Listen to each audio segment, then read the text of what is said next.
Oye, có phải nên lúc Saksidiya dre meyam.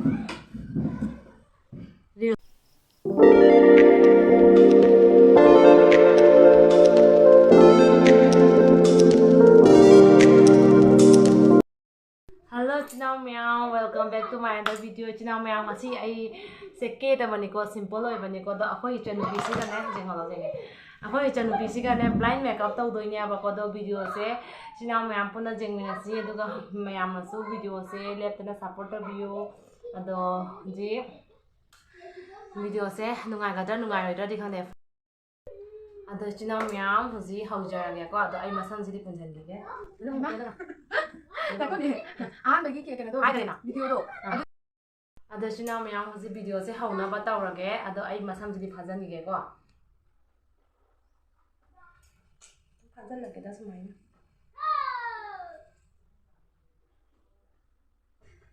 Tang sa ko la di ba jara ni. Ni mam sa de se ke gi no cha. Mo sa ji. Ba chi ka la. Pas mai de chen na ko. Ai na de chen na pham dai. Ando huji kana na ke sai na. Na mo dai ka ja. Ah, ta cha na kero. Se se ha.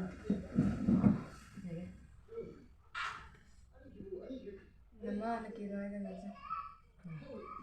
Huji ka mai ta sai na. No na ke ai na ke bi ke da se kun ja. Na nang ha kero. Nangda. Ai hana tawrai huji tawrage ko.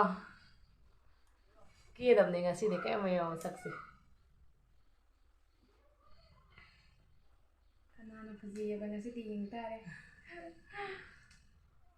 Ta phết ta rồi không? Cái sân đó.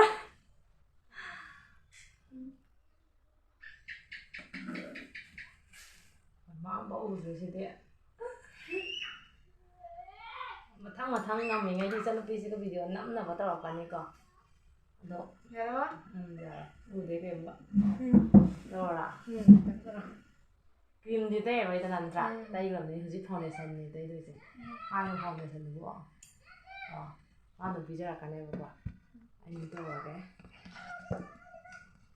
Kèm tao tới giờ không đi. Ta là bà ta rồi. Ta re. Kèm tay cái không để của ấy. Mà mai giờ tắt thiền rồi kìa. Nước thâu rồi vậy. Uống đấy ông nâng kèm vào đã.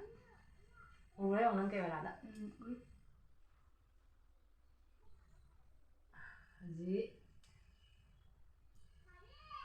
Phải giống như là gì? Gì ạ? Ai là nó mua gì ở đây rồi? Nó là gì? Pencil đi đâu cái gì lớn như mà. Không biết rồi có.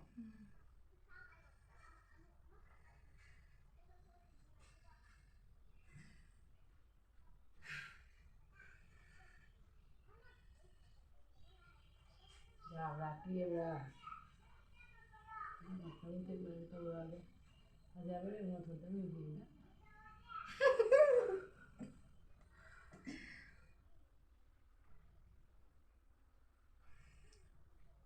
Lipstick đi rồi.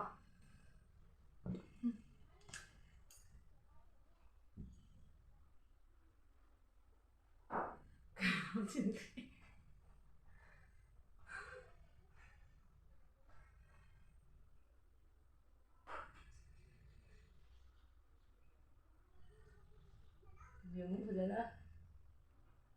Đây thì mình ùn đời đi nữa. Gì cái đó? Gì ai chơi nó tập đi rồi.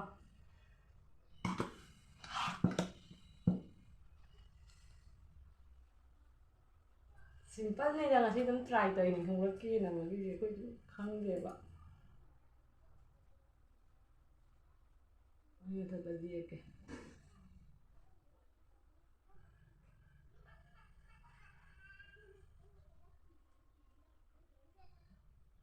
Giờ bây giờ chị xin nào mày làm được gì? Anh là mẹ cáp tàu với gì? Rồi đã có đã phải nhân được sự công từ khi gì chị cô xin nào mày làm.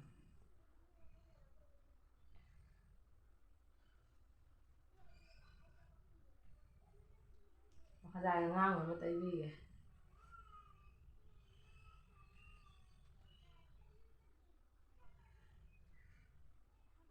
Ra.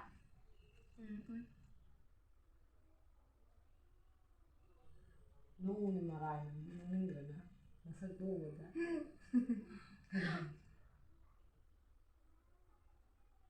Masa dài cái nào hết điều gì ai cũng dễ bị cái pisum dễ bị cái pero pisum dễ na ba do ai gi no ai pisum dễ kan de du na ai dễ te ba ko ado asum pencil ki cái no sen tau la ga na eyeliner cái no sen tau la ga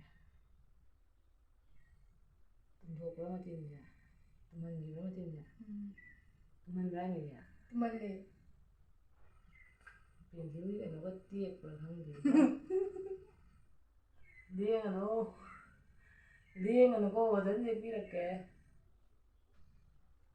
dính đòi đấy mà em chơi mình là chỉ nào mà em là kia với cái máy tôi xí cái tôi dính hàng đồ là kìa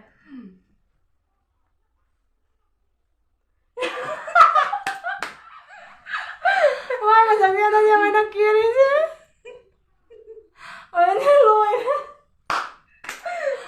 mai mà thằng này gì mà chỉ cần chiếc lên là như thế mấy mà thằng này chỉ chiếc lên là mấy cho nó chắc 아니 이거는 뭐 기회가 지 이거는 뭐 기회가 지고 여기 이래야지 너는 또 또 cái mà ngồi gì kỳ là đấy Ra thế mà khá là đối với mình thôi. Phải rất bọng tao kì.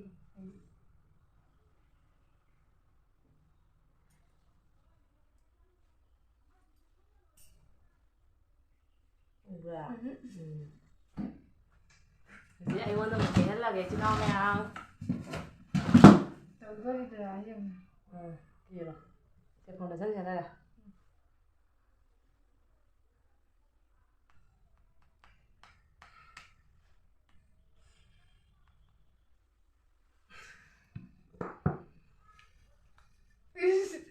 Giang ra mà đấy.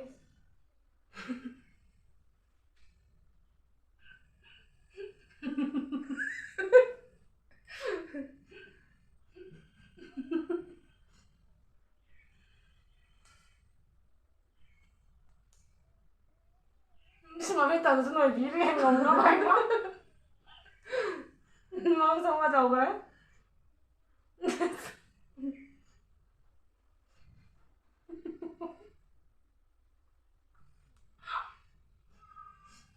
Rồi em gì cái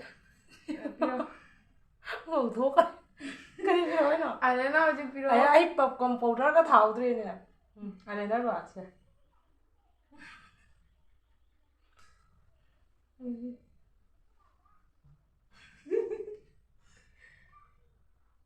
thử nước xoài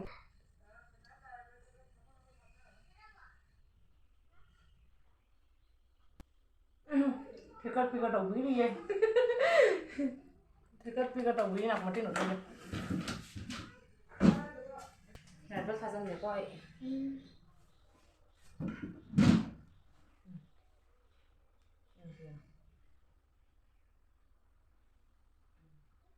đâu đó là wow hồi đây đây thì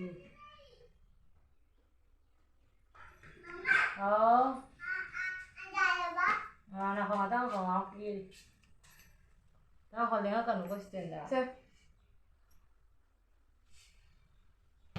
gì nữa giờ đấy nữa học cái video cái gì ai blue video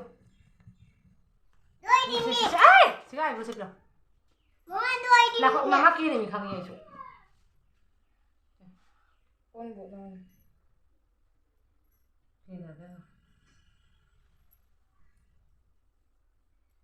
Khi bài của gì eyeliner gì cái gì để tia cái đầu đấy. Wow. Đây cũng là sundur. Wow. दे सुंदर शादी वही दे लागल जाइबो खूब parlour वाह हो रे ओए ना ना बता अभी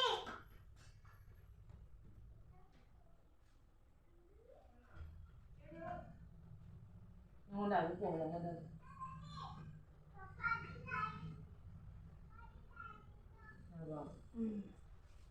yung pisum de piri kai bilo cái gì copy đâu đó bảo rằng gì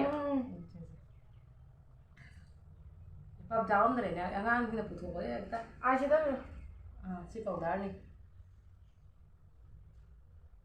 ꯈꯨꯗꯪ ꯇꯩꯁꯟꯗꯣꯔꯤ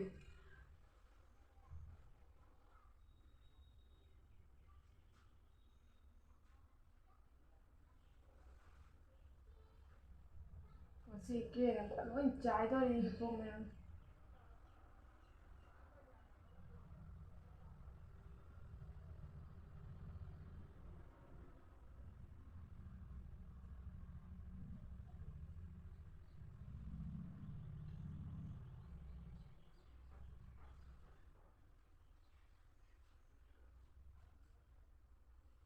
ꯀꯥꯏꯗꯩꯅꯣ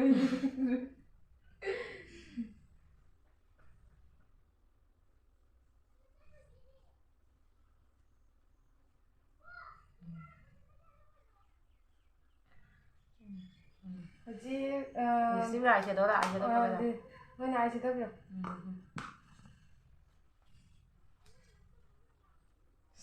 ꯐꯖꯕ ꯑꯣꯏꯗꯦ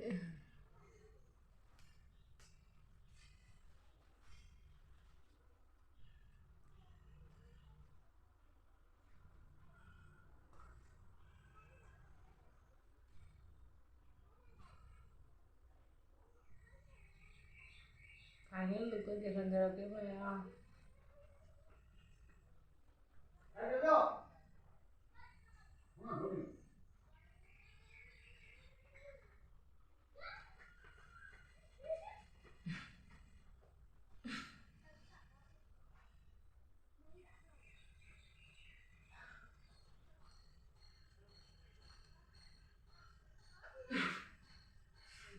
ꯑꯗꯒꯤ ꯂꯤꯞꯁꯇꯤꯛ ꯄꯤꯔꯣ ꯅꯨꯡꯉꯥꯏ ꯉꯥꯡꯍꯜꯂꯣꯏꯗ꯭ꯔꯣ ꯅꯨꯡꯉꯥꯏ ꯉꯥꯡꯍꯜꯂꯣꯏꯗ꯭ꯔꯣ ꯉꯥꯡꯍꯟꯒꯦ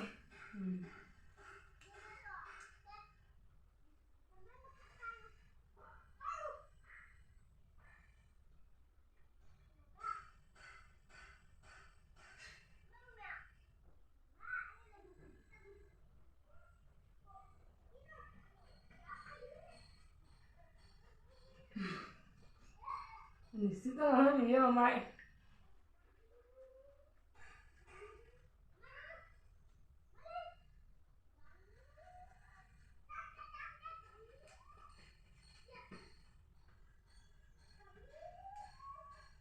ꯑꯩ ꯀꯦꯔꯤꯁꯤꯕꯨ ꯀꯔꯝ ꯇꯧꯔꯝꯗꯣꯏꯅꯣ ꯈꯪꯗ꯭ꯔꯦ ꯌꯥꯝ nungguin ngasi